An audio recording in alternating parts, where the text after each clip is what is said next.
साथियों, प्यारे बच्चों, स्वागत है एक बार फिर आपका हमारे यूट्यूब चैनल में। इंतज़ार होगा आपको अध्याय 7 के इम्पोर्टेंट क्वेश्चंस और ऑब्जेक्टिव्स का कि इस वर्ष की जो परीक्षा हमारी होने वाली है, जो 2 दिन बाद ही है, अब 2 दिन का समय बचा है। 2 दिन अच्छे से मेहनत कर लीजिए। जितने ऑब्जेक्टिव प्रश्न बैंक के हैं, क्वेश्चंस अधिक से अधिक प्रश्न बैंक के आप हल करने का प्रयास कीजिए। यहाँ पर अध्याय 7 के जो इम्पोर्टेंट क्वेश्चंस, प्रश्न बैंक में दिए गए ऑब्जेक्टिव्स और पिछले वर्षों में आए गए जो प्रश्न हैं, उन सभी को मिला करके यहाँ पर एक इम्पोर्टेंट क्वेश्चंस का ये वीडियो आपके लिए तैयार किया गया है। चैनल पर पहली बार आए हैं तो इसे ज़रूर सब्सक्राइब कर लीजिए। वीडियो को अपने दोस्तों में शेयर ज़रूर कर दीजिए ताकि वो भी जो देख करके आपके समान ही अंक ला सकें। और लाइक करना मत भूलिए। बिना देर के शुरू करते हैं। सबसे पहले हम यहाँ पर जो ऑब्जेक्टिव दिए गए हैं अध्याय 7 के, उसमें हम बात करें। सबसे पहला ऑब्जेक्टिव, ये बहुत बार पूछा हुआ है परीक्षा के अंदर। किसी बिंदु की y अक्ष से दूरी, अगर कोई बिंदु हमारे पास में है और ये हमारा क्या है, y अक्ष है और ये x अक्ष है। अगर कोई बिंदु यहाँ पर स्थित है तो इसकी y अक्ष से दूरी, मान लिया कि इसके निर्देशांक 3, 4 हैं, मतलब इस बिंदु तक पहुँचने के लिए अपने को x अक्ष पर 3 चलना है, y अक्ष पर कितना चलना है, 4 दूरी चलना है। तो ये दूरी जो है 3 हुई और ये दूरी 4 हुई, तो y अक्ष से दूरी ये कहलाएगी। y अक्ष से दूरी अर्थात कितना हुआ, 3 हुआ। 3 मतलब क्या, इसका x निर्देशांक उल्टा होता है, ठीक है। y अक्ष से दूरी उस बिंदु का x निर्देशांक यानी कि भुज भी आप लिख सकते हैं। और x अक्ष से दूरी निकाली जाए तो x अक्ष से दूरी कितनी आ रही है, यहाँ पे 4 आ रही है, मतलब ये x अक्ष से दूरी कितनी होगी, यहाँ पर उसका y निर्देशांक होगी, कोटि होगी। ये भी ऑब्जेक्टिव पूछा है, बिंदु 3, 4 की x अक्ष से दूरी या y अक्ष से दूरी ज्ञात कीजिए, ठीक है। मूल बिंदु के निर्देशांक बहुत इजी है, हम पढ़ते आ रहे हैं। 0, 0 x अक्ष पर स्थित किसी बिंदु के निर्देशांक, अगर कोई बिंदु x अक्ष पर स्थित है, यहाँ पर स्थित है, तो उसके निर्देशांक मतलब उसमें सिर्फ अपने को x का मान मिलेगा और y पर हमको नहीं जाना है, y का मान 0 मिलेगा, इसलिए वो बिंदु के निर्देशांक होंगे x0 रूप के होंगे। और x अक्ष पर अगर 4 इकाई की दूरी पर स्थित है बिंदु, तो सिर्फ x अक्ष का मान आएगा, y का मान कितना हो जाएगा, 0, तो निर्देशांक कितने हो जाएंगे, 4 0 अपने को मिलेंगे। y अक्ष पर स्थित किसी बिंदु के निर्देशांक, अगर कोई बिंदु इस y अक्ष के ऊपर स्थित है तो उसका जो x निर्देशांक है वो 0 हो जाएगा। और निर्देशांक में किसका मान मिलेगा, सिर्फ y का। तो निर्देशांक के रूप में हम जब इसको लिखेंगे तो क्या लिखेंगे, 0y लिखेंगे। जैसे कि यहाँ पे दिया हुआ है कि y अक्ष पर मूल बिंदु से 10 इकाई की दूरी पर, बिंदु कहाँ स्थित है, y अक्ष पर स्थित है, मूल बिंदु से कितनी दूरी पर है, 10 इकाई की दूरी पर है, तो उसका x निर्देशांक क्या हो जाएगा, 0 हो जाएगा। और y निर्देशांक मतलब y का मान अपने को कितना मिल जाएगा, 0, 10 जो है मिल जाएगा। द्विघात बहुपद का आलेख होता है, ये परवलय के रूप का होता है। द्विघात बहुपद का वैसे दूसरे अध्याय का है, लेकिन इसके अंदर भी जो है पूछा हुआ है। यहाँ पर 2 बिंदुओं x1 y1 और x2 y2 के बीच की दूरी का सूत्र, इसको अच्छे से याद कर लीजिए आप, ठीक है। नहीं याद होता है तो क्या करना है, x2 माइनस x1, इसमें से इसको घटाएंगे और स्क्वायर कर देंगे, प्लस y2 माइनस y1 और इसका स्क्वायर कर देंगे, और दोनों का क्या करना है, पूरे का अपने को वर्गमूल लेना है, अर्थात वर्गमूल x2 माइनस x1 का whole square plus y2 minus y1 का होल स्क्वायर। ये इन दोनों बिंदुओं के बीच की दूरी का सूत्र है। 2 बिंदुओं के बीच की दूरी ज्ञात करने के लिए हम इस सूत्र का उपयोग करेंगे अगर कोई सवाल आ जाता है तो। क्यों, क्योंकि एक चीज़ तो हम यहाँ पर बात करना भूल गए हैं अभी। तो क्यों आ जाता है, क्योंकि यहाँ पर देखिए 1-1 नंबर के 2 ऑब्जेक्टिव इस अध्याय से हैं और 2 नंबर के ही प्रश्न आएंगे, ज़्यादा बड़ा प्रश्न नहीं आएगा। 2-2 नंबर के 2 प्रश्न पूछे जाएंगे, कुल मिलाकर के 4 और 2 6 नंबर का अध्याय होने वाला है। बहुत इंपॉर्टेंट चैप्टर है और इसमें से कोई भी भाग जो हटा नहीं गया है, यानी कि सभी प्रश्नावलियों में से कोई न कोई प्रश्न जो है आपको पूछा जाएगा इस अध्याय से। चलिए नेक्स्ट जो आपका पॉइंट है 2, 3 और 4, 1 के बीच की दूरी। देखिए ये जो पहले बिंदु के निर्देशांक x1 y1, दूसरे बिंदु के निर्देशांक x2 y2, तो इसमें से 4 में से 2 को घटाएं, 2 का वर्ग मिला, 1 में से 3 को घटाएं, कितना मिलेगा, -2 का वर्ग मिलेगा। तो 2 का वर्ग 4 हो गया और -2 का वर्ग भी 4, 4 और 4 8, 8 का वर्गमूल हम निकाल लेंगे तो √8, या फिर जब यहाँ से 4 गुना 2 हो जाएगा तो 2 बार आ जाएगा, 2√2 हम लिख सकते हैं √8 को।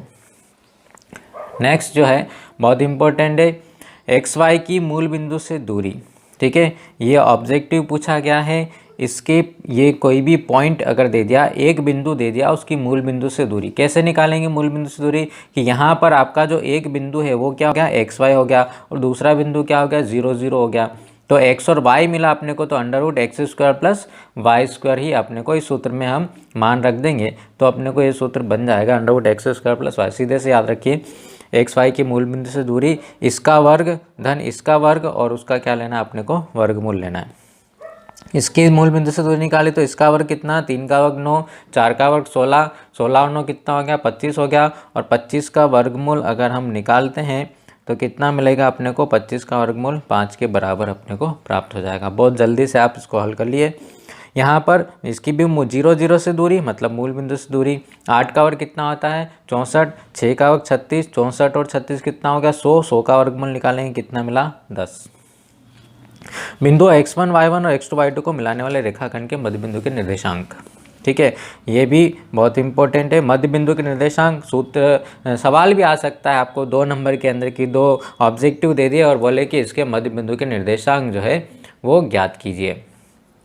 तो यहाँ पर क्या करना है, दोनों को जोड़ना है। x1 प्लस x2/2 2 से भाग देना है, y1 प्लस y2/2। दोनों x निर्देशांक को हम जोड़ देंगे दोनों बिंदुओं के, और 2 का भाग लगा देंगे, y1 प्लस y2/2 ये इसके मध्य बिंदु के निर्देशांक अपने को जो है यहाँ पर मिल जाएंगे। बिंदु ऋण 1 2 और 3 ऋण 4 के मध्य बिंदु के निर्देशांक क्या करना है, x निर्देशांक को जोड़ना है। x निर्देशांक को जोड़े, -1 प्लस 3 कितना मिला, 2, 2 में किसका भाग लगाना है, 2 का। दूसरे में क्या करना है, इसको और इसको जोड़ें, कितना मिलेगा, -2 मिलेगा, -2 में किसका भाग लगाना, 2 का। तो निर्देशांक कितना हो गए, 1 और ऋण 1 अपने को यहाँ पर मिल जाएगा। 1 2 और 3 4, 1 2 3 4 के मध्य बिंदु के निर्देशांक, 1 और 3 को जोड़ा कितना मिला, 4, 4 में 2 का भाग लगा कितना मिल गया, 2 मिल गया। 2 और 4 को जोड़ा कितना हो गया, 6, 6 में 2 का भाग लगा, तो मध्य बिंदु के निर्देशांक कितना हो गए, 2 और 3 अपने को यहाँ पे प्राप्त हो गए। ऐसे ही ये भी पूछा हुआ है, एक बार सप्लीमेंट्री एग्जाम के अंदर पूछा हुआ है, 5 और 3 को जोड़े, इसका मध्य बिंदु के निर्देशांक 8, 8 में 2 का भाग लगा कितना हो गया, 4, 8 और 6 कितना होगा, 14, 14 में 2 का भाग लगा कितना हो गया, 7। तो इसके मध्य बिंदु के निर्देशांक कितना हो गए, 4 और 7 अपने को यहाँ पर मिल जाएंगे। तो ये मध्य बिंदु के निर्देशांक वाला सेक्शन जो है बड़ा ही इंपॉर्टेंट है। अब यदि वृत्त के व्यास के सिरों के निर्देशांक 3 4 और 1 10 है तो केंद्र के निर्देशांक होंगे। ये क्वेश्चन है और इसको अपने को अभी जो है हमने इसको शामिल किया है, इसको हम हल करेंगे, इसका हल जरूर देखेंगे। यदि वृत्त की व्यास के सिरों के निर्देशांक ऋण 3 4, 3 ऋण 4 है तो केंद्र के निर्देशांक, चलिए देख ही लेते हैं। यहाँ पर जो है वृत्त के व्यास के सिरों के निर्देशांक, दोनों वृत्त के व्यास के सिरों के निर्देशांक ही है, तो केंद्र के निर्देशांक कितने होंगे। ये वृत्त का व्यास है, ठीक है, ज़्यादा कंफ्यूज होने की ज़रूरत नहीं, ये भी वही मध्य बिंदु वाला ही सेक्शन है कि यहाँ पर वृत्त के व्यास के सिरों के निर्देशांक दे दो, केंद्र क्या होगा, केंद्र जो होता है वो व्यास का क्या होता है, मध्य बिंदु होता है, क्योंकि ये भी बराबर दूरी ये भी बराबर दूरी, दोनों मध्य बिंदु मतलब 2 बिंदुओं की किसी बिंदु से समान दूरी हो तो वो क्या कहलाएगा, उसका मध्य बिंदु कहलाएगा। ठीक है, दोनों का मध्य बिंदु हो गया। तो यहाँ पर कुल मिला के अपने को व्यास के सिरों के निर्देशांक तो केंद्र के पूछे ना, तो केंद्र जो है इन दोनों का मध्य बिंदु ही होगा। 3 और 1 4, 4 में 2 का भाग लगा कितना मिला, 2 मिला। 10 और 4 14, 14 में 2 का भाग लगाया कितना मिला, 7 मिला। तो इसके मध्य बिंदु के निर्देशांक 2 और 7 हो जाएंगे। एक अच्छा ऑब्जेक्टिव है ये वाला। इसके मध्य बिंदु के निर्देशांक निकालने, 3 और 3 को जोड़ा, -3 और 3 को 0 मिला, 0 में 2 का भाग लगाएं 0 मिलेगा। ऐसे ही y निर्देशांक के लिए क्या करेंगे, 4 और ऋण 4 को जोड़ेंगे 0 मिलेगा, 0 में 2 का भाग लगाओ कितना मिलेगा, 0 मिलेगा। तो इसका मध्य बिंदु जो होगा क्या होगा, मूल बिंदु अपने को मिलेगा, मतलब मध्य बिंदु निर्देशांक 0 0 मिल जाएंगे। त्रिभुज का क्षेत्रफल, बहुत ये भी 2-3 बार पूछा हुआ है पिछली परीक्षाओं के अंदर। त्रिभुज का क्षेत्रफल या समकोण त्रिभुज का क्षेत्रफल 1/2 आधार गुणित ऊंचाई या फिर 1/2 आधार गुणित शीर्ष लंब। ये सूत्र भी जो है परीक्षा के अंदर ऑब्जेक्टिव के अंदर सत्य के अंदर पूछा हुआ है। समलंब चतुर्भुज का क्षेत्रफल का सूत्र याद रखिए, समलंब चतुर्भुज का क्षेत्रफल समांतर भुजाओं का योग गुणित ऊंचाई और बटे 2, 1/2 समांतर भुजाओं का योग और गुना ऊंचाई, क्योंकि समलंब चतुर्भुज के अंदर 2 समांतर भुजाएं होती है और 2 भुजाएं जो होती है वो असमांतर होती हैं। किसी त्रिभुज के शीर्ष संरेखी हों तो त्रिभुज का क्षेत्रफल कितना होगा। यदि त्रिभुज है हमारे पास में और इसके शीर्ष क्या बोला गया है, शीर्ष संरेखी हो जाए। संरेख बिंदु किसे बोलते हैं, तीन बिंदु या तीन से अधिक बिंदु यदि एक ही रेखा पर स्थित हो तो वो बिंदु कैसे कहलाते हैं, संरेख बिंदु कहलाते हैं। और हम बोल रहे हैं संरेखी हो जाए मतलब ये वाला बिंदु कहाँ पर आ जाए, यहाँ पर आ जाए। ये वाला बिंदु यहाँ पर जब आ जाएगा तो हमारा त्रिभुज जो है वो कोलैप्स हो जाएगा, त्रिभुज खत्म हो जाएगा। इस स्थिति में त्रिभुज का क्षेत्रफल जो अपने को मिलेगा कितना मिलेगा, 0 इकाई के बराबर जो है प्राप्त होगा। नेक्स्ट जो क्वेश्चन है हमारे पास में 0, 0 और 36, 15 के बीच की दूरी याद कीजिए। 7.1 का दूसरा प्रश्न है। ठीक है, तो यहाँ पर अपने को लिखने का तरीका भी आप जो है देख लीजिए कि दिए गए बिंदु यहाँ पर हम चाहें तो लिख सकते हैं कि अपने को दो बिंदु दे रखे हैं, ए दे रखा है 0, 0 दे रखा है, बी दे रखा है 36, 15 दे रखा है। ठीक है, या फिर आप जो है यहाँ पर लिख लें x1 = 0, y1 = 0। पहले बिंदु में x1 y1 मिलेगा, दूसरे बिंदु में मिलेगा कौन, x2 और y2 मिलेगा। ठीक है, और एक मूल बिंदु दे रखा है तो सूत्र कौन सा लगेगा, मूल बिंदु से दूरी का, मूल बिंदु से किसी बिंदु की दूरी एक्स वाई की मूल बिंदु से दूरी हम लिख लें। सूत्र क्या है, √x² + y²। इस वाले सूत्र से भी हम इसको हल कर सकते हैं। √x² मतलब x का मान कितना है, 36 का वर्ग हो गया, और y का मान कितना है, 15 का वर्ग हो गया। ठीक है, दोनों का हम वर्ग कर लें। 36 का वर्ग 1236 अपने को मिलेगा, 1296 मिलेगा। ठीक है, और 15 का वर्ग जो मिलेगा 225 के बराबर मिलेगा। मतलब वर्गमूल के अंदर हमारे पास जब इन दोनों को प्लस कर लेते हैं तो अपने को मिलता है 1521, और 1521 का वर्गमूल अगर हम निकालते हैं तो अपने को कितना मिलता है। देखिए अब 40 का वर्ग जो होता है वो कितना होता है, 1600 होता है, और 30 का वर्ग जो होता है वो 900 होता है। 35 का वर्ग 1225 होता है। मतलब ये 35 और 40 के बीच में किसी का है। ठीक है, तो 40 के पास में जा रहा है, इसलिए 39 का हम करके देख लेते हैं। तो वर्गमूल का चिन्ह अगर यहाँ से हम हटाएंगे क्योंकि हम उसका वर्गमूल निकाल रहे हैं, इसलिए कभी कभी हम ये मिस्टेक करते हैं कि हम वर्गमूल का चिन्ह यहाँ पर लगा देते हैं और √39 लिख देते हैं तो गलत हो जाता है। तो यहाँ पर चूँकि हमने वर्गमूल ले लिया तो फिर वर्गमूल का चिन्ह यहाँ पर नहीं लगेगा। तो इन दोनों बिंदुओं के बीच की दूरी जो हो जाएगी वो 0, 0 की 36, 15 से दूरी 39 रहेगी। ऑब्जेक्टिव के अंदर भी इस प्रश्न को पूछा जाता है। अगले प्रश्न की हम बात करें तो x अक्ष पर वह बिंदु ज्ञात कीजिए जो 2-5 और -2-9 से समदूरस्थ हैं। ये जो है क्वेश्चन नंबर 7 है, एक्सरसाइज 7.1 का क्वेश्चन नंबर 7 आपको मिलेगा। तो दोनों बिंदुओं से समान दूरी पर स्थित किसी बिंदु के निर्देशांक ज्ञात कीजिए जो कहाँ पर स्थित है। हमारा जो बिंदु है जिसके निर्देशांक अपने को ज्ञात करने हैं वो कहाँ पर है, x अक्ष पर स्थित है। ठीक है, तो इस बिंदु के को हम मान लेते हैं कि P है, और ये जो दो बिंदु हैं इनसे समान दूरी पर स्थित हैं। कहाँ, कौन कौन से दो बिंदु हैं, 2-5 और -2-9।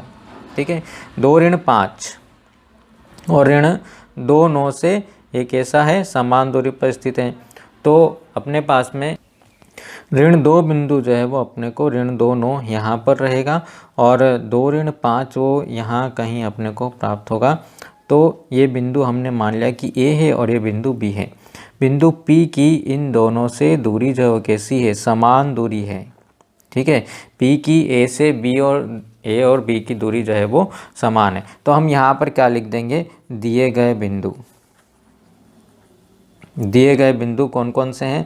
पहला बिंदु A है हमारे पास में 2-5, दूसरा बिंदु क्या है, ऋण 2 और 9 है। तो यहाँ से अपने को दो मान मिल गए। कौन मिल गया, x1 y1 मिल गया और x2 y2 अपने को यहाँ से मिल गया। यहाँ पर लिखेंगे 2-5, यहाँ पर लिखेंगे ऋण 2 और 9, और हम मान लेते हैं कि बिंदु P के निर्देशांक जो होंगे कितने मिलेंगे अपने को, बिंदु P के निर्देशांक, चूँकि ये x अक्ष पर स्थित है और x अक्ष पर स्थित बिंदु के निर्देशांक कितने होते हैं, x0 होता है। ठीक है, और उसका जो y निर्देशांक होगा वो 0 होगा। मतलब कुल मिला के अपने को x का मान ज्ञात करना है। अब चूँकि बिंदु P जो है A और B दोनों से समान दूरी पर स्थित है, P की A से दूरी और P की B से दूरी दोनों ही कैसी हैं, बराबर हैं। ठीक है। तो सूत्र कौन सा लगेगा अपने को, दूरी का सूत्र लगेगा, दो बिंदुओं के बीच की दूरी वाला सूत्र, √x2 - x1 का whole square plus y2 - y1 का होल स्क्वायर। ठीक है। अब यहाँ पर अपने को चूँकि दोनों तरफ क्या आएगा, वर्गमूल आएगा, तो हम क्या कर लेते हैं, दोनों पक्षों का वर्ग कर लेते हैं ताकि वर्गमूल अपने को नहीं लगाना पड़े। P की A से दूरी और B से दूरी हमारी हो जाएगी। अब यहाँ पर हम सूत्र में मान रख देते हैं x2 - x1। अब P के लिए P की किससे दूरी निकालनी, A से निकालनी, तो x2 - x1 2 - x का होल स्क्वायर, ठीक है, प्लस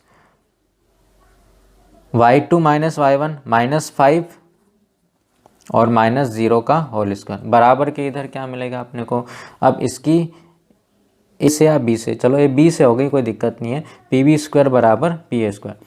तो यहाँ पर जो है इसकी हम इससे दूरी निकालें तो यहाँ पर क्या है, -2 - x का होल स्क्वायर और प्लस 0 - 9 या 9 - 0 का होल स्क्वायर। ये P की A से दूरी हो जाएगी। ठीक है।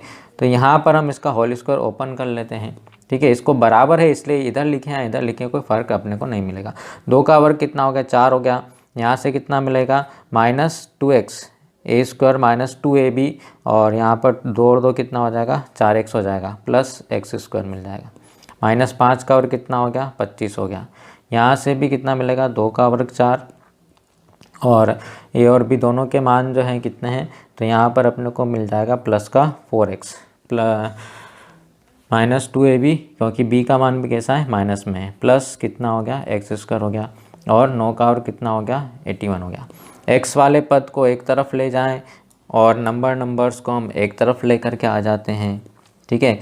क्योंकि ये x² इधर भी x² इधर भी है, इसको छोड़ सकते हैं, आप ड्रॉप कर दीजिए इसको, माइनस का 4x मिलेगा और उधर से भी +4x इधर आ गया तो कितना हो गया, -4x हो गया। यहाँ से 25 और 4 कितना हो गया, 29 हो गया। 29 को हम उधर लेकर के चले जाते हैं तो इधर कितना हो रहा है, 81 और 4 85 हो रहा है, -29 अपन उधर लेकर के चले गए। तो यहाँ से मिल गया अपने को -8x और 85 में से 29 गए, घटाने पर अपने को मिलेगा यहाँ पर 56 अपने को यहाँ पर मिल जाएगा। तो x का मान जो अपने पास में आ गया 56/-8 मतलब x का मान अपने को मिलेगा कितना, 8 7 56 -7। इसलिए किसके निर्देशांक चाहिए अपने को, जो बिंदु P था उसके निर्देशांक जो है जो x अक्ष पर स्थित है, इसलिए बिंदु P के निर्देशांक अपने को लिखने हैं। और P के निर्देशांक कितने माने थे हमने, देखिए x0, x का मान कितना आ गया अपने पास में, -7 आ गया और y का मान कितना हो गया, 0 हो गया। अच्छा क्वेश्चन है। अगला जो प्रश्न है वो है बिंदु के निर्देशांक ज्ञात कीजिए जो 4-3 और 8-5 को जोड़ने वाले रेखाखंड को आंतरिक रूप से 3:1 में विभाजित करता है। तो ये जो बिंदु होगा, जो विभाजित करने वाला बिंदु है, जिसे हम बोलेंगे विभाजन बिंदु। दिए गए बिंदु जो है हमने लिख लिए हैं, ए का मान 4-3 है, बी का मान 8-5 है, मतलब x1 और x1 और y1 का मान यहाँ पर अपने को दिया हुआ है, ध्यान रखिए x1 y1, और यहाँ से दूसरा जो निर्देशांक है वो रहेगा हमारा x2 और y2।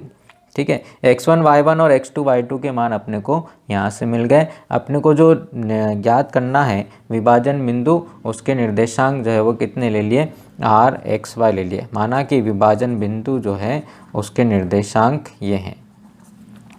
विभाजन बिंदु जो अपने को मिलेगा वो ये अपने को मिल जाएगा कि ये निर्देशांक है। तो अपने को x और y का मान यानी कि इस बिंदु के निर्देशांक अपने को ज्ञात करने हैं। सूत्र किस तरीके से याद रखेंगे, दो बिंदु हैं, एक भी ऑब्जेक्टिव के अंदर 2 नंबर के अंदर पूछा गया है कि दो बिंदु x1 y1 और x2 y2 को m1:m2 में विभाजित करने वाले विभाजन बिंदु के निर्देशांक लिखिए। तो ये बड़ा ईजी है।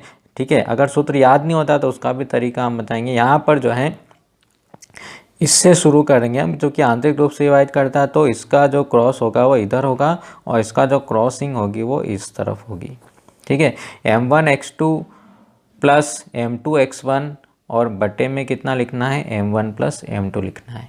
ठीक है। इसी से मध्य बिंदु के निर्देशांक का सूत्र भी अपने को जो है इसी सूत्र से प्राप्त होता है।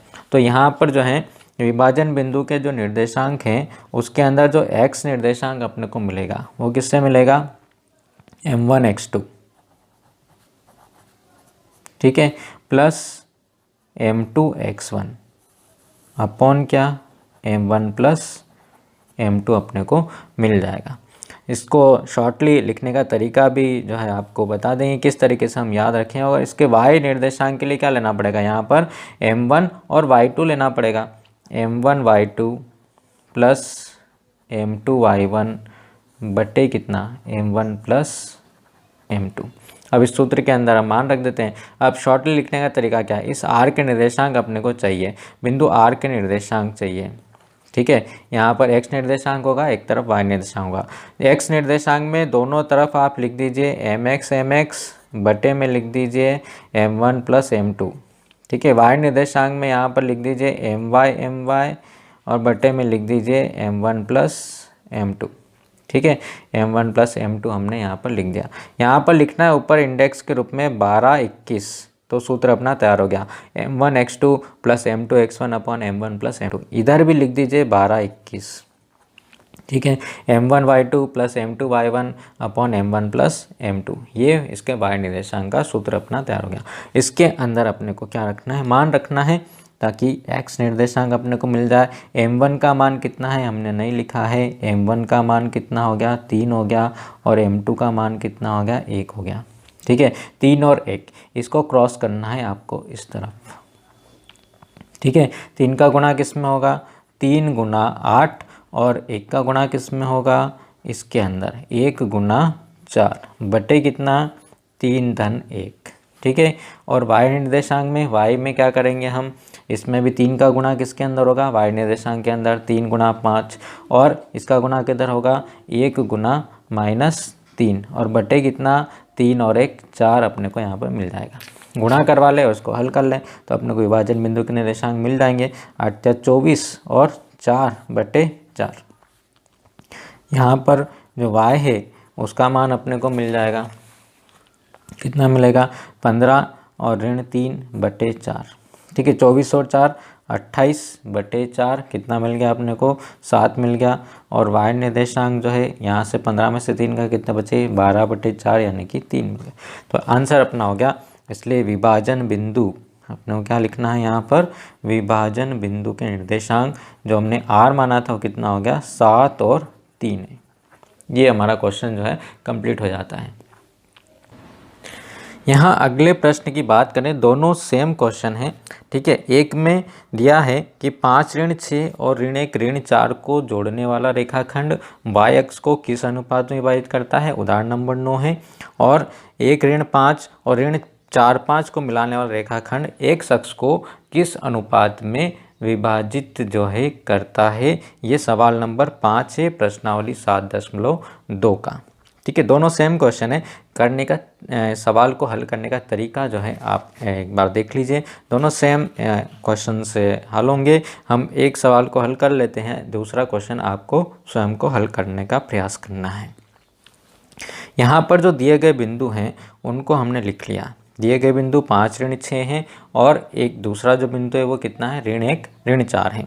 और ये मान लिया कि y अक्ष है, y अक्ष जो है इसको किस अनुपात में विभाजित करता है, तो हमने मान लिया कि y अक्ष के द्वारा ये जो विभाजन बिंदु है ये इन दोनों को मिलाने और रेखाखंड के अनुपात 1 में जो है विभाजित हो रहा है, ठीक है। तो दिए गए बिंदु हमने लिख लिया, a का मान इससे x1 y1 अपने को मिल गया, b का मान और इससे अपने को मिल गया x2 और y2 मिल गया। हमने लिखा है कि इसको जोड़ने वाले रेखाखंड को k अनुपात 1 में विभाजित करता है। जब k अनुपात 1 में विभाजित करता है तो जो विभाजन बिंदु अपने को मिल रहा है, इस विभाजन बिंदु के निर्देशांक जो है अपने को मिल जाएंगे। कैसे मिलेंगे विभाजन बिंदु के निर्देशांक, अभी हमने सूत्र लिखा, ठीक है। आप चाहें तो सूत्र लिख सकते हैं, और नहीं तो m1 x2 m2 x1, ठीक है। इस k का गुणा पहले इस x में करवाएं, फिर इधर 1 का गुणा भी इधर x में होगा, ठीक है।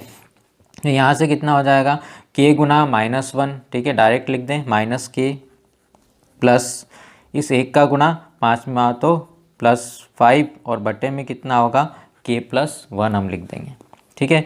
ऐसे ही y के लिए k का गुणा इसके अंदर होगा, कितना हो जाएगा, -4k, ठीक है। और 1 का गुणा -6 में कितना हुआ, -6, बटे में कितना मिला, k+1 अपने को मिला। लेकिन हम जानते हैं कि अगर कोई बिंदु y पर स्थित है, ठीक है, ये विभाजन बिंदु कहाँ पर होगा, ये विभाजन बिंदु y पर स्थित होगा। क्यों? क्योंकि ये y के द्वारा विभाजित हो रही है रेखाखंड, ठीक है। तो यहाँ पर जो है ये बिंदु y पर स्थित है, और y पर स्थित किसी बिंदु के निर्देशांक जो होते हैं उसके अंदर क्या होता है, उसके अंदर अपना जो x का x निर्देशांक होगा वो 0 होगा, और सिर्फ अपने को y का मान ही प्राप्त होगा, ठीक है। तो चूँकि क्या कि y पर स्थित बिंदु के निर्देशांक, ठीक है, y पर अगर कोई बिंदु स्थित है तो y पर स्थित बिंदु में उस स्थित बिंदु के लिए क्या होगा, स्थित बिंदु के लिए उसका जो भुज होगा, ठीक है, भुज अर्थात उसका जो x निर्देशांक है, ठीक है ना, वो किसके बराबर होता है, 0 के बराबर होता है, ठीक है। इसलिए हम यहाँ पर हमारे पास में इसका जो भुज है वो कितना है, -k+5/k+1 बराबर हो जाएगा किसके, 0 के बराबर हो जाएगा। और इसको हम क्या कर लेते हैं, इसको सॉल्व कर लेते हैं। k+1 का गुणा 0 में करा, 0 हो गया, माने -k+5 बराबर होगा किसके, 0 के, या फिर -k बराबर होगा -5 के। माइनस से माइनस हमारा कट हो गया, तो k बराबर कितना मिला अपने को, 5। अर्थात इसको जो विभाजन बिंदु के निर्देशांक जो हैं अपने को यहाँ पर मिल सकते हैं कि k का मान हम यहाँ पर 5 रख दें तो विभाजन बिंदु के निर्देशांक भी अपने को मिल गए 0.5, ठीक है। और ये जो है अनुपात भी अपने को कितना मिल जाएगा, नहीं, विभाजन बिंदु इससे प्राप्त नहीं होगा, अपने को जो अनुपात निकालना है, किसका मान है अपने पास में, k का मान है, इसलिए एक अनुपात कितना हो गया, 5:1 हो गया। ये अनुपात जो है वो कितना हो गया, 5:1 अपने को मिल जाएगा। विभाजन बिंदु के निर्देशांक निकालने हैं तो k का मान अपने को यहाँ पर रखना पड़ेगा, -5 + 5, ये तो निर्देशांक कितना हो जाएगा, ये तो 0 मिलेगा अपने को। और यहाँ पर 5 का मान रख दें, -20 और 6, -26 हो गया। -26 और बटे कितना मिलेगा अपने को, 5 और 1 6 मिलेगा, -26/6 मतलब -13/3 अपने को इसका विभाजन बिंदु के निर्देशांक। तो विभाजन बिंदु के निर्देशांक के लिए k का मान अपने को इस विभाजन बिंदु में रखना पड़ेगा।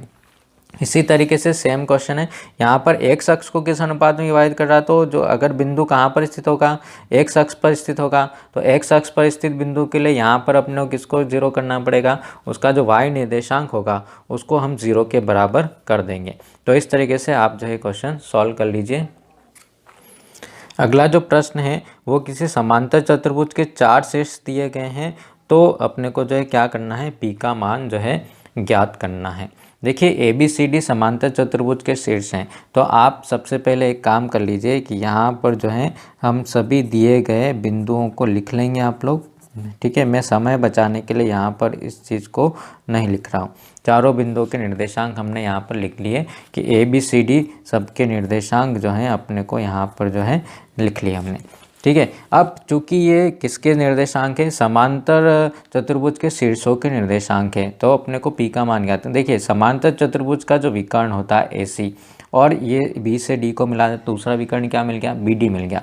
अब समांतर चतुर्भुज का क्या गुण, समांतर चतुर्भुज का विकर्ण एक दूसरे को समुद्विभाजित करते हैं, जहाँ पर भी ये मिलेंगे ये हिस्सा बराबर और ये हिस्सा भी जो है कैसा होगा, बराबर होगा। मतलब इसका जो ये जो बिंदु मिलेगा जहाँ पर दोनों एक दूसरे को काट रहे हैं, तो ये जो बिंदु है ये इस AC का भी मध्य बिंदु है और इस BD का भी क्या होगा, मध्य बिंदु होगा, ठीक है ना। तो विकर्ण AC का मध्य बिंदु और विकर्ण BD का मध्य बिंदु कौन सा होगा, बिंदु O होगा।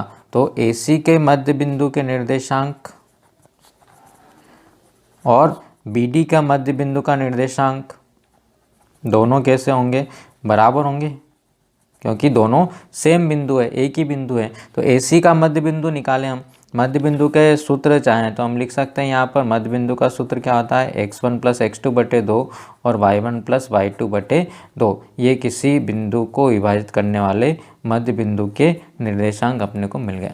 अब AC का मध्य बिंदु का निर्देशांक यहाँ से हम लिख लें, AC मतलब x1 + x2, x1 कितना है 6 और 9, 6-9/2 हो गया, निर्देशांक है इसलिए यहाँ पर अपने को 2 बिंदु आएंगे ब्रैकेट के अंदर, y1 + y2, 4 और 1 कितना हो जाएगा, 5/2, डायरेक्ट भी लिख दें, कोई दिक्कत नहीं है। यहाँ पर 8 + p, x को जोड़ें, 8 प्लस पी अपॉन 2 और वाई वाई को जोड़ें तो कितना होगा 3 और 2 5, 5/2।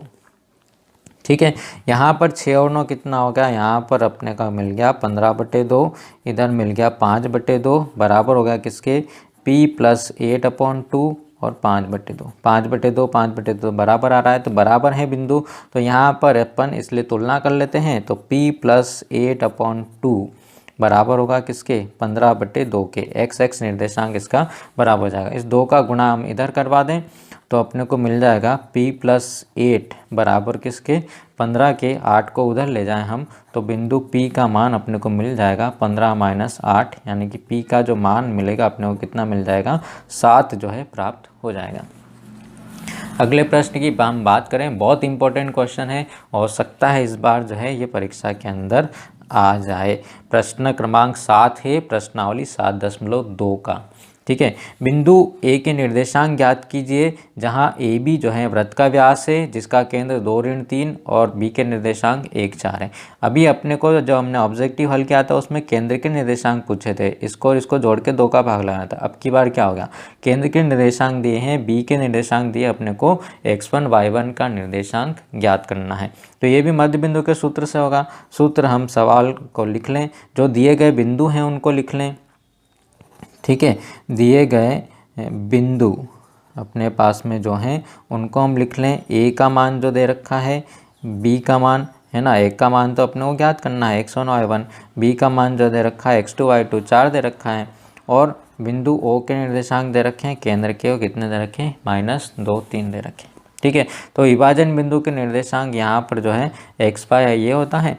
तो मध्य बिंदु के निर्देशांक से क्या मिलेगा अपने को, इन दोनों का जो मध्य बिंदु के जो निर्देशांक होते हैं, ठीक है, मध्य बिंदु के निर्देशांक जो x y होता है उसका सूत्र ये है x1 प्लस x2 दोनों के x को जोड़ें और 2 से भाग लगा दें, y1 प्लस y2 दोनों को जोड़ें और 2 से भाग लगा दें।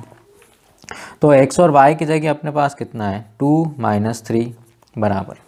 ठीक है, x1 प्लस x2 मतलब यहाँ पे आपको x1 ही लिखना है, x2 का मान कितना है 1/2, y1 प्लस y2, y1 का मान 1 है, y2 का मान 4 है बटे 2। इनको हम तुलना कर लें तो चूँकि यहाँ पर जो है x1 प्लस 1/2 बराबर मिलेगा किसके 2 के, 2 का गुणा इधर कराएं हम तो x1 प्लस 1 बराबर 4, तो x1 बराबर इस 1 को उधर ले गए, 4 में से 1 गया, कितना बचा 3। ठीक है, और इधर से जो है क्या मिलेगा अपने को y1 प्लस 4/2 बराबर किसके मिल रहा है -3 के, इसका गुणा हम इधर करवाएं तो y1 प्लस 4 बराबर कितना हो गया -6, 4 को भी हम उधर ले जाएं तो y1 का मान कितना मिलेगा -6 और -4 कितना हो गया -10 हो गया। तो यहाँ पर जो है बिंदु ए के निर्देशांक अपने को मिल गए, कितना मिला x का मान 3 मिला, y का मान कितना मिल गया -10 के बराबर अपने को प्राप्त हो गया। अगला जो क्वेश्चन है उसमें से 2 पार्ट हैं, एक पार्ट ने हल कर लिया है और एक आप जो है अच्छे से प्रैक्टिस की कर लीजिए क्योंकि ये भी जो है परीक्षा के अंदर पूछे गए हैं। त्रिभुज का क्षेत्रफल जिसके शीर्ष दे रखे हैं, तीनों शीर्ष दिए हुए हैं, तो अपने को जो है त्रिभुज का क्षेत्रफल ज्ञात करना है। सूत्र हम किस तरीके से याद रखेंगे त्रिभुज का क्षेत्रफल, सबसे पहले हमने लिख दिया दिए गए जो बिंदु हैं ए बी सी ओ इस प्रकार हैं। बिंदु ए से अपने को x1 और y1 का मान मिलेगा, बिंदु बी से x2 और y2 का मान मिलेगा और बिंदु सी से x3 और y3 का मान अपने को मिल जाएगा। अब बात आती है त्रिभुज का क्षेत्रफल का सूत्र लिखने की, तो सबसे पहले आप लिख दीजिए y1 y2 y3। ठीक है, शुरुआत करेंगे हम किससे, त्रिभुज का क्षेत्रफल बराबर 1/2 और ब्रैकेट के अंदर बड़ा ब्रैकेट लगाना है x1 के साथ में ब्रैकेट में हम लिखें, चूँकि हमने x1 लिखा है तो y2 माइनस y3, 1 यहाँ पे लिख दिया तो 2 और 3 यहाँ पे आ जाएगा अंदर। फिर x2 लिखा है तो यहाँ पे हमने y3 पे छोड़ा था, तो इस चक्र में आप चलते जाइए y3 माइनस y1, ठीक है, प्लस x3 लिखा है तो y1 माइनस y2। इस तरीके से ये सूत्र हम याद रख सकते हैं। सूत्र में हम मान रख देते हैं और जब भी मान रखें तो x1 का ये और y2 माइनस y3 इसको हमें कोष्टक के अंदर लिख करके ब्रैकेट के अंदर इसको जो है हल करना पड़ेगा, y2 माइनस y3। और x2 का मान -4 लिखा, y2 का मान y3 का मान -5 है और y1 का मान चूँकि -1 है इसलिए माइनस +1 यहाँ पर हो जाता है। और x3 का मान -3 है और y1 का मान देखिए -1 है और y2 का मान जो है वो कितना है 6 है, तो +6 है तो y1 -1 और ये -6 हो जाएगा। इसको हल कर लिया है, ठीक है। तो यहाँ पर 6 और 5 11 का 1 में गुणा किया 11 हो गया। यहाँ पर -4 है, यहाँ से अपने को इस ब्रैकेट से -5 + 1 -4 मिलेगा, -3 -1 और -6 कितना हो गया -7 के बराबर हो गया। इसको हमने सॉल्व कर लिया तो कुल मिलाकर के इसका जो आंसर मिलता है वो कितना मिलता है 24 मात्रक के बराबर अपने को प्राप्त हो जाता है। अगला जो क्वेश्चन है k का मान ज्ञात कीजिए यदि दिए गए बिंदु जो है वो कैसे हैं संरेख हैं। अब चूँकि 3 बिंदु दे रखे हैं तो सबसे पहले हमने लिख दिया कि दिए गए बिंदु जो हैं वो हमने लिख लिए यहाँ पर A से अपने को x1 और y1 का मान मिलेगा, दूसरे बिंदु से x2 और y2 का मान मिलेगा और तीसरे बिंदु से x3 और y3 का मान अपने को मिल जाएगा। अब साथ में अपने को दिया है कि बिंदु संरेख है। बिंदु संरेख होते हैं तो त्रिभुज का क्षेत्रफल कितना हो जाता है 0 के बराबर अपने को जो है प्राप्त हो जाता है और हमें k का मान ज्ञात करना है। त्रिभुज का क्षेत्रफल अर्थात 1/2 x1 y2 - y3 + x2 y3 - y1 + x3 y1 - y2 बराबर होगा किसके 0। यहाँ पर हमने जो है इसके अंदर सभी मान रख दिए हैं और मान रखने के बाद में इसको सॉल्व किया है। इस 2 का गुणा हमने अंदर करवाया, 2k + 6 हो गया, +4 -3 और -3 -6 हो गया, 6 या 18 हो गया और इसका गुणा अंदर करवाएंगे -6 के बराबर हो गया 0 के। अर्थात यहाँ पे मिलेगा 1/2, ये 2k और -6k से अपने को मिल जाएगा कितना -4k मिलेगा। यहाँ से मिला अपने को +6 -24 और +18 बराबर हुआ किसके 0 के, इक्वल टू 1/2। यहाँ से कितना मिल रहा है अपने को -4k। अब 18 और 6 24 होते हैं और 24 - 24 कितना मिल जाएगा 0 मिल जाएगा। तो ये कितना मिल जाएगा अपने को 0 के बराबर मिल जाएगा। इस 2 को हम अगर यहाँ से कैंसिल कर देते हैं तो यहाँ पर मिल जाएगा -2k = 0 या फिर हम लिख दें कि k = 0 मिलेगा, यानी कि k का जो मान है अपने को कितना प्राप्त हो जाएगा 0 के बराबर मिल जाएगा। अगले जो 2 क्वेश्चन हैं ये एक्सरसाइज 7.3 का क्वेश्चन नंबर 2 है। इसे हम आपको सॉल्व करना है। यहाँ पर भी k का मान ज्ञात करना है, इधर भी जो है k का मान ज्ञात करना है। तो आप साथ के साथ में इन क्वेश्चंस को सॉल्व करते जाइए और देखते हैं कि यहाँ पर से जो कोई ना कोई क्वेश्चन जो है, चूँकि 2 नंबर के प्रश्न अपने को यहाँ पर पूछे जाने हैं तो और 2 प्रश्न आएंगे, 2 ऑब्जेक्टिव आपको परीक्षा में मिलेंगे। मिलते हैं हम अगले वीडियो के अंदर कुछ अन्य इम्पोर्टेंट क्वेश्चंस के साथ में जिनकी हम बात करेंगे अगले चैप्टर के बारे में। तब तक के लिए have a nice day, thank you.